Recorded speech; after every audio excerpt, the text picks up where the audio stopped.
আজ থেকে শুরু হয়ে গেল যুবসাথী প্রকল্পের অনলাইন আবেদন। কিন্তু ভুল করে ফর্ম ফিল আপ করলে আপনার আবেদন রিজেক্ট হয়ে যেতে পারে। তাই লাইভে দেখাচ্ছি মোবাইল থেকে স্টেপ বাই স্টেপ কিভাবে ফর্ম ফিল আপ করবেন। অনেকে জানে না কোন ডকুমেন্ট লাগবে, কোথায় ক্লিক করতে হবে আর কোথায় ভুল হলে সমস্যা হবে।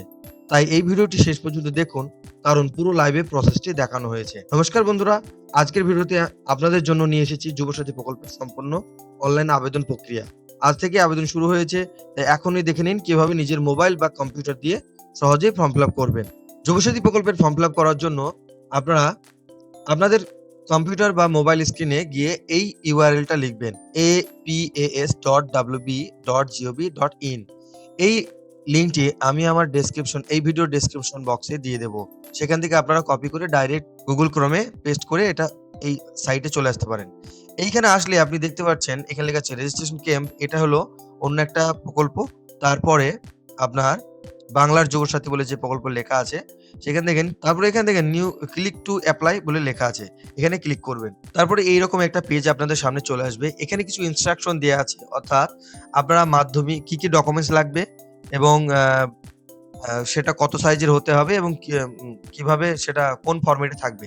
তাহলে দেখুন এখানে লেখা আছে মাধ্যমিক বা তার সমতুল্য কোনো এক্সামের অ্যাডমিট কার্ড, তারপরে তার মার্কশিট অথবা certificate, Aadhaar card, voter card, ব্যাংকের পাসবই অথবা cheque, SC, ST, OBC caste certificate, recent passport size photo, মানে একটা বর্তমানে একটা ছবি তুলে নেবেন সেটা, এবং সিগনেচার এবং আপনার একটা ভ্যালিড মোবাইল নাম্বার থাকতে হবে। অর্থাৎ এখান থেকে বুঝতে পারছেন যে এইগুলো প্রত্যেকটা দেখেন পিডিএফ ফরম্যাটে আপনারা স্ক্যান করবেন ৩০০ কেবির ভেতরে। স্ক্যান করার পর সেটিকে আবার পিডিএফ করে নেবেন। পিডিএফ করে নেওয়ার পর আপনাদের কম্পিউটারে সেটা রেখে দেবেন। এবং আরো একটা জিনিস আপনাদেরকে বলি, সেটি হলো এখানে দেখেন পাসপোর্ট সাইজ ফটোটা ৫০ কেবির ভিতরে রাখতে বলেছে এবং সেটা জেপিজি বা পিএনজি যেকোনো ফরম্যাটে, এবং সিগনেচার অ্যাপ্লিক্যান্ট অর্থাৎ সিগনেচারটা আপলোড করতে হবে। সেখানে দেখেন জেপিজি এবং পিএনজি যেকোনো একটা ফরম্যাটে রাখবেন এবং ৫০ কেবির ভেতরে। আরেকটা কথা বলি যেটা এখানে নেই, সেটা হলো আপনাদের হাউস নাম্বার। সেই হাউস নাম্বারটা আগে থেকে লিখে রেখে দেবেন। কারণ এখানে হয়তো দেয়া নেই কিন্তু ভিতরে স্টার মার্ক করা আছে এবং সেটা আপনারা দেখতে পারবেন। তারপরে দেখুন বাঁদিকে লেখা আছে ডাউনলোড সিস্টেম গাইড। এখান থেকে আপনারা কিছু গাইড নিতে পারবেন যে কোন জায়গায় কি লিখতে হবে না লিখতে হবে। এখানে ক্লিক করলেই সেটাই ডাউনলোড হয়ে দেখতে পাবেন। তারপর দেখুন নিচে লেখা আছে চেক স্ট্যাটাস। তারপর আবেদন হয়ে যাওয়ার পর আপনাদের স্ট্যাটাসটা এখান থেকে চেক করতে পারবেন। এবং মাঝ বরাবর যেটা দেয়া আছে দেখেন এপ্লাই অনলাইন, অর্থাৎ এইটার মাধ্যমে কিন্তু আজকে আমরা আবেদন করব। তো চলুন দেখে নিই। এপ্লাই অনলাইনে ক্লিক করবেন। তারপরে দেখবেন এরকম একটা স্ক্রিন খুলবে এবং সেখানে মোবাইলেও সেম জিনিস আসবে। হয়তো কম্পিউটার বলে এটা স্পষ্ট বড়ভাবে আসে। কম্পিউটারে গিয়ে আপনারা ডেস্কটপ করে নেবেন। ডেস্কটপ করে নিলে সেখানে দেখবেন এরকম একটা স্ক্রিন চলে আসবে। এখানে দেখেন লেখা আছে applicant login, enter your mobile number. অর্থাৎ যে মোবাইল নাম্বারটা দিয়ে আপনি লগইন করতে চাচ্ছেন সেই মোবাইল নাম্বারটা এখানে দিয়ে নেবেন। মোবাইল নাম্বারটা দেওয়ার হয়ে গেলে যে ক্যাপচারটা দেখতে পাচ্ছেন এই ক্যাপচারটাও ক্যাপচার অপশনে ওখানে দিয়ে দেবেন। ক্যাপচার দেওয়া হয়ে গেলে এখানে গেট ওটিপি বা সিক্রেট পিন এখানে ক্লিক করবেন। সিক্রেট অপশনে ক্লিক করলেই দেখেন একটা আপনাকে পপআপ দেবে এবং সেখানে লেখা আছে কি new secret pin is send to your registered mobile number. অর্থাৎ যে মোবাইল নাম্বারটা আপনি দিলেন সেই মোবাইলে আপনার পিনটা চলে গেছে, অর্থাৎ ওটিপিটা।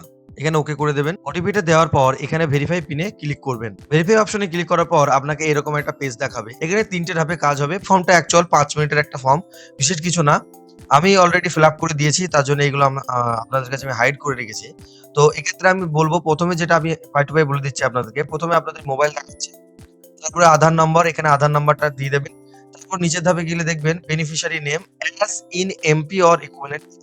এর অর্থ হলো যে আপনাকে মাধ্যমিক সমতুল্য বা মাধ্যমিকে পড়ার সময় যে অ্যাডমিট দেয়া হয়েছিল, সেই অ্যাডমিটে যে নাম আছে সেই নামটা ফার্স্ট নেম, মিডল নেম এবং লাস্ট নেম। যদি মিডল নেম থাকে তাহলে দেবেন, নাহলে ফার্স্ট নেম, লাস্ট নেম দিয়ে দেবেন, তাহলে কমপ্লিট।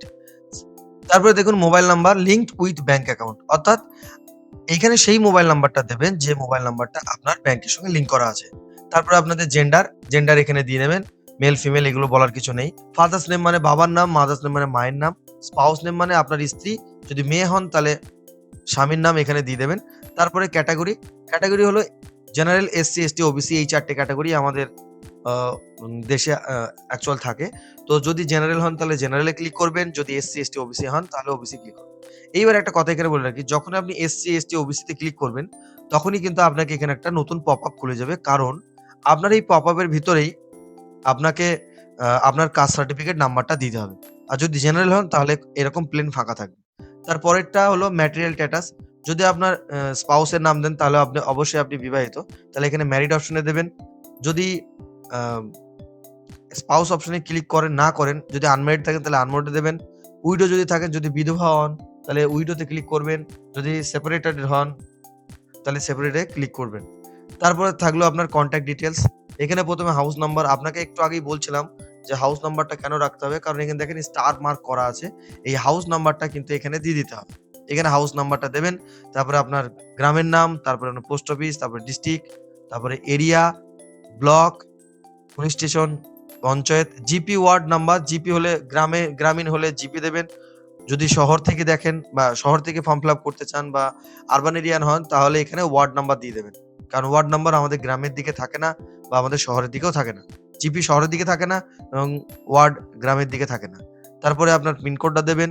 পিনকোড দেওয়ার পর একটা মূল্যবান তথ্য নিচে দিতে হবে। যেমন MP or equivalent exam details, অর্থাৎ মাধ্যমিক এবং মাধ্যমিক সমতুল্য কোনো পরীক্ষা দেওয়া থাকলে যেহেতু অ্যাডমিট দিচ্ছেন সেই অ্যাডমিট নাম্বারটা এখানে দিয়ে দেবেন। তারপরে এখানে দেখুন ক্লিক করলে এখানে আপনাকে দেখাচ্ছে টোটাল ৬ টা অপশন দেখাচ্ছে WBBSE, অর্থাৎ আমাদের প্রাইমারি আমাদের ওয়েস্ট বেঙ্গল যেটা বোর্ড, মেইন বোর্ড যারা অ্যাকচুয়ালি আমরা পশ্চিমবাংলার বাসিন্দারা ম্যাক্সিমাম জন যেটা পরীক্ষা দিয়ে থাকি সেটি। তারপরে CBSE, ICSE, WBBME, এই মাদ্রাসা বোর্ড এবং WBBSE এই দুটো হলো আমাদের পশ্চিমবাংলার নিজস্ব বোর্ড। তারপরে এই দুটো মাঝের আছে, এটা সেন্ট্রাল বোর্ডের মধ্যে পড়ে। যেটা থেকে আপনি পাস করেছেন সেটা এখানে ক্লিক করবেন এবং আপনার অ্যাডমিট কার্ডে বা আপনার মার্কশিটের উপরে রোল এবং নাম্বার যেটা দেখাচ্ছে সেটা দেবেন এবং কোন বছর আপনি পাস করেছেন সেটা এখানে দেখবেন অ্যাডমিট বা মার্কশিটের উপরে লেখা আছে সেটা এখানে দিয়ে দেবেন। তারপরে আপনার হাইয়েস্ট এডুকেশন দেবেন, অর্থাৎ আপনি মাধ্যমিক দেওয়ার পর আর কতদূর পড়াশোনা করেছেন সেটা এখানে দিয়ে দেবেন।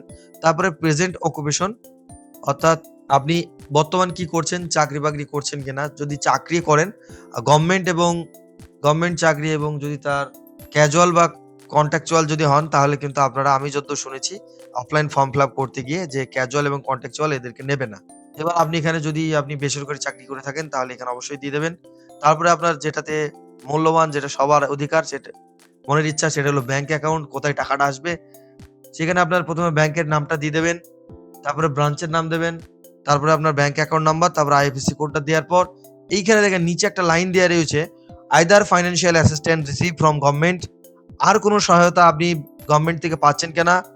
Accept for any state provide financial assistance for the educational benefit or scholarship, অর্থাৎ আপনার স্কলারশিপ বাদে যদি অন্য কোনো ফাইন্যান্সিয়াল সহায়তা পান, যেমন আপনার লক্ষ্মী ভান্ডার, আপনার কৃষক বন্ধু, বৃদ্ধ ভাতা, বিধবা ভাতা যদি এইগুলো থাকে তাহলে কিন্তু এখানে পাচ্ছেন কিনা, সেখানে যদি পান তাহলে এখানে ইয়েস করবেন, যদি না পান তাহলে নো করবেন। তো তারপরে এগুলো করার পর আপনাকে একবার বলবো যে উপর থেকে শেষ পর্যন্ত একবার দেখে নেবেন যে আপনার টোটালটা সঠিকভাবে দেয়া হলো কিনা। যদি আপনার মনে হয় যে প্রত্যেকটা বানান খুঁটিয়ে দেখে নেবেন, কারণ এখানে একটা ভুল হলে আপনার কিন্তু অ্যাপ্লিকেশনটি বাতিল হতে পারে। একদম ঠান্ডা মাথায় ধীরে সুস্থে আপনি কাজটা করবেন। কোনো চালাকি বা কোনো তাড়াহুড়োর মাঝে ফর্মটা ফিল আপ করবেন না। তারপরে এটা করার পর আপনি এখানে নিচে সাব সেভ বেসিক ডিটেইলস এ ক্লিক করে দেবেন নেক্সট স্টেপে যাওয়ার জন্য। নেক্সট স্টেপ তো আপনাদেরকে বলাই হয়েছে, এরপর ডকুমেন্ট। তারপরে পরের পেজে আসলে আপনাকে এরকম একটা ইন্টারফেস দেখিয়ে দেবে। এখানে দেখেন লেখা আছে সেই ফর্মগুলোই সবকিছু দেখেন পিডিএফ এ যতগুলো ডকুমেন্টস আছে, মাধ্যমিকের অ্যাডমিট কার্ড, মার্কশিট বা certificate, Aadhaar card, voter card, ব্যাংকের পাসবই, এসসি কার্ড বা কাস্ট সার্টিফিকেটের যে কার্ডগুলো আছে এগুলি প্রত্যেকটা পিডিএফ আকারে এবং আপনার যে ফটো এবং সিগনেচার এটি জেপিজি বা পিএনজি আকারে নেবেন এবং প্রত্যেকটা ৩০০ কেবির ভেতরে আর ফটো সিগনেচারটা ৫০ কেবির ভেতরে। তারপরে আপনি এখান থেকে একটা করে সেট করুন। ১ম এ মাধ্যমিক সার্টিফিকেট, তারপরে এখানে চুজ ফাইল করুন। চুজ ফাইল করার পর এখানে অ্যাডমিটটা সেভ অ্যান্ড ডকুমেন্ট করুন। ডকুমেন্ট আপলোড হয়ে গেল মাধ্যমিকটা। তারপরে করবেন আধার কার্ড, আধার কার্ডটা দিয়ে দেবেন। আধার কার্ড দেওয়ার পর আধার কার্ড আপলোড হয়ে গেল। তারপরে আপনার বোর্ড সার্টিফিকেট দিয়ে দেবেন। বোর্ড সার্টিফিকেটটা আপলোড করে দেবেন, সেভ অ্যান্ড ডকুমেন্ট, সেটি হয়ে গেল। তারপরে আপনার ভোটার কার্ড দেবেন। ভোটার কার্ডটি আপলোড হয়ে গেল। তারপরে আপনার ব্যাংকের বইয়ের ১ম পেজটি আপলোড দেবেন। ব্যাংকের বইয়ের ১ম পেজ আপলোড দেবেন। তারপরে যদি আপনার কাস্ট সার্টিফিকেট থাকে এটা দেবেন, যদি না থাকে তাহলে দেবেন না। তারপরে আপনার রিসেন্ট পাসপোর্ট সাইজ ফটো যেটা চেয়েছে ফটোটা আপলোড দেবেন। ফটো আপলোড দেওয়ার পর আপনার এখানে সিগনেচার দেবেন। এই যে কটা আপলোড দিলেন প্রত্যেকটা কিন্তু এই পাশ দিয়ে আপনি দেখতে পারবেন। এরপরে আপনাকে একটা জিনিস দেখাই। এখানে আপনি ভিউ আপলোড এটা দেখলে কিন্তু আপনি এখান থেকে নিচ থেকে ডিলিট করতে পারবেন ভুলবশত আপলোড হলে, এবং ভিউ আপলোড করলে আপনার যেটা কি আপলোড করলেন সেটা কিন্তু এখান থেকে ডাউনলোড করে আপনি এইভাবে দেখে নিতে পারবেন যে আপনি কি আপলোডটা করলেন। বুঝতে পেরেছেন আশা করি? তারপরে আপনার এগুলো সব ঠিকঠাক হয়ে গেলে রেডি টু সাবমিট এখানে সাবমিট করে দেবেন। সাবমিট করার আগে দেখুন এখানে একটা সেলফ ডিক্লারেশন এ ক্লিক করতে বলেছেন। এখানে এটা অবশ্যই ডিটেইলস এ পড়ে নেবেন। কারণ এখানে দেখুন আমি একবার পড়ে শোনাই আপনাদেরকে। I hereby declare that আমি ঘোষণা দিচ্ছি যে I am a permanent resident of West Bengal. আমি একজন স্থায়ী বাসিন্দা ওয়েস্ট বেঙ্গলের। I am an unemployed person till date. এখনো পর্যন্ত আমি বেকার আছি, and I am not receiving any assistance under the any social security scheme or any allowance of the government of West Bengal. অর্থাৎ আমি সরকারের তরফ থেকে কোনো সোশ্যাল সিকিউরিটি স্কিমে টাকা পাই না, যেমন লক্ষ্মী ভান্ডার, কৃষক বন্ধু এই ধরনের কোনো স্কিমে। তারপরে দেখুন এখানে লেখা আছে state provide financial assistance for educational benefit or scholarship, বা যদি স্কলারশিপ ছাড়া if I get any employment with the period I will fourth with information of the authority. তারপরে আমার সঙ্গে কোনো কারবাই হলে আমি যদি কোনো কাজ করে থাকি তাহলে তার উপরে আমার উপরে কারবাই করতে পারে, এটাই লেখা আছে। তারপরে এগুলো আপনারা একটু পড়ে নেবেন দয়া করে, এবং ৪ নম্বরে আপনার এই আধারের যে অনুযায়ী আপনার ডেটা শেয়ার করছেন সেটা এখানে দেবেন। তারপরে ফাইনাল সাবমিটে ক্লিক করবেন। ফাইনাল সাবমিটে ক্লিক করার আগেও আপনাকে ওয়ার্নিং দিচ্ছে যে আপনি ডকুমেন্টসটা ঠিক করে দেখে নেন, তারপরে কিন্তু আপনি ফাইনাল সাবমিট দিন। ওকে করবেন। ফর্ম ফিল আপ আপনার সাবমিট হয়ে যাওয়ার পর আপনাকে এরকম একটা অ্যাপ্লিকেশন আইডি দেবে, এবং অ্যাপ্লিকেশন ফর্মটা এখান থেকে আপনি ডাউনলোড করতে পারবেন। অ্যাপ্লিকেশন আইডিটা অবশ্যই আপনি একবার আপনার আমি বলব যে সেটাকে সেভ করে রাখার জন্য। কারণ